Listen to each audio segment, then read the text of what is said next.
It was built to be a $55 million paradise. Now it is a tomb. For decades, these iron gates did not protect wealth. They locked in a secret. The marble is cracked. The gold is tarnished. And the silence here is deafening. This is not just a story about bankruptcy. It is the story of how one house destroyed an entire bloodline. He started behind a butcher's counter. Peter Widener kept his first ledger in ink and sweat. Then he never looked back. He built a palace, 110 rooms spread across 55 acres.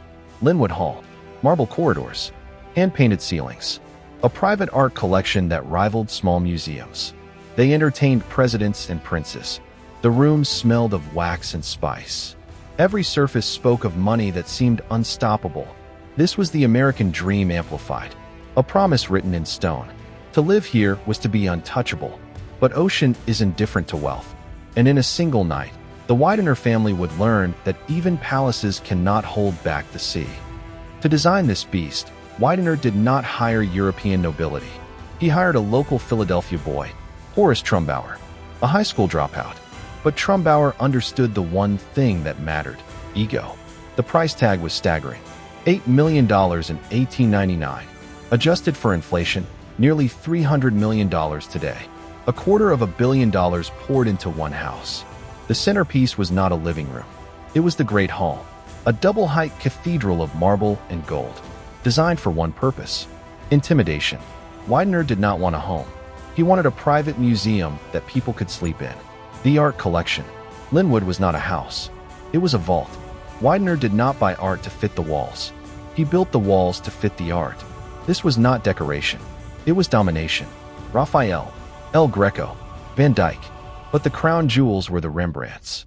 14 of them, more than the Louvre at the time. Trumbauer designed rooms around specific paintings. Ceiling heights adjusted. Windows angled so northern light struck a portrait at the perfect hour. The architecture did not display the art. It served it. That is why the house feels wrong today. When the art was sold, the house did not just lose value. It lost its purpose.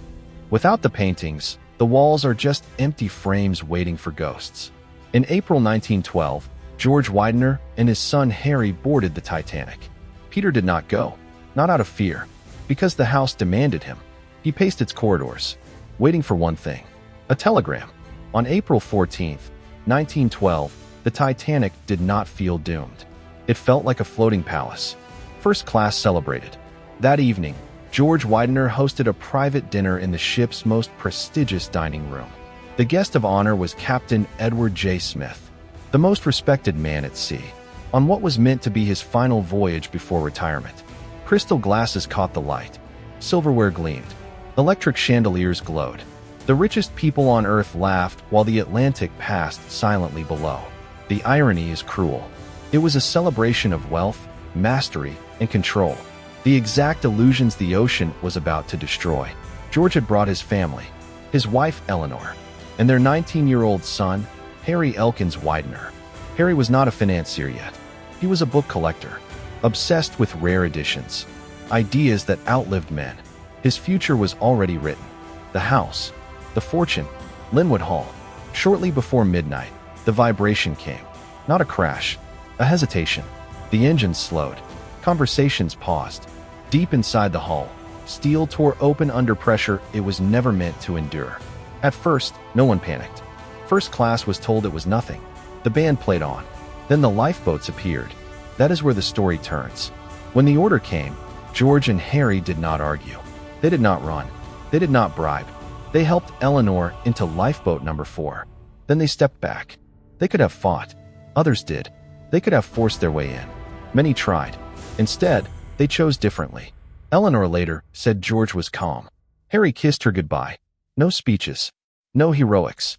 Just acceptance. As the lifeboat descended, Eleanor watched the ship rise and watched the men she loved disappear into the darkness. There is one final detail. Harry Widener always carried a book. That night, he slipped a rare edition of Francis Bacon's essays into his coat. Someone joked it was an odd thing to bring on deck. Harry smiled and said, "I think I'll take this with me." When the Titanic sank, Harry drowned with that book still in his pocket. Knowledge, culture, inheritance, all pulled into the Atlantic together. At 2:20 a.m., the ship broke apart. The chandeliers went dark. The dinner tables vanished. The wealth disappeared into black water.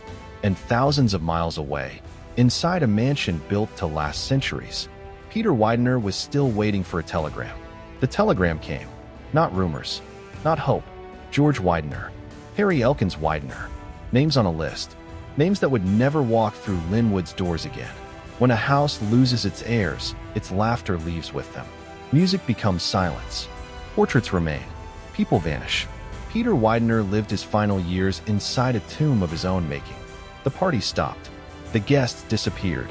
The lights slowly left the house. In 1915, 3 years after the Titanic, Peter Widener died. The palace remained. Perfect. Empty. Unforgiving. What was once power now answered the sky with broken windows. Banquet halls filled with dust. Echoes replaced laughter. Paneling was torn out. Silver shipped away. Places of honor left hollow. Taxes and trustees took more than money. They took life. The paintings were sold. The ballroom became a casket. Crystal reflections replaced by water stains and rot. Even the house's vanes were stripped. The heating system was ripped out and sold for scrap. Marble froze. Decay moved in. Lynnewood became the corpse of a giant. A memorial to an age that fed itself until it starved. After the Titanic, Lynnewood did not die quickly. For decades, the family tried to hold on. First the art went, then the sculptures, then entire wings of history. The Great Depression finished what grief began. In 1944, the family surrendered. What followed was the saddest yard sale in American history. Fountains priced, doors unscrewed, mantels removed stone by stone. Even buttons from servants' uniforms were sold. This was not downsizing. This was liquidation of a dream. A preacher named Carl McIntyre bought what remained.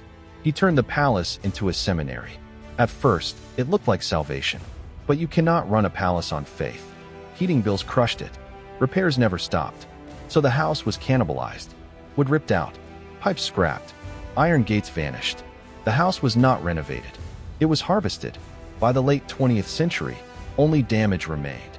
For decades, Lynnewood sat empty. Owned on paper, abandoned in reality.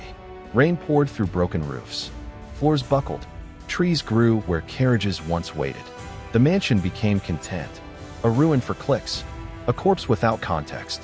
By 2023, Lynnewood was no longer a home, a school, or a museum. It was a skeleton. Then, quietly, something changed. The Lynnewood Hall Preservation Foundation acquired the property. No reopening. No miracle. Just ownership. And a promise. For the first time in nearly a century, the house was no longer being eaten. Not alive, but no longer dying. This is what remains. A palace that outlived its people, framed by evening and silence. Peter Widener built a monument to wealth. But money cannot stop grief. It can buy gold, not time. In the end, the house kept the glory. The world kept the grief. If you want to see the monuments that time forgot, subscribe. Next, we uncover the mansion that consumed its owner.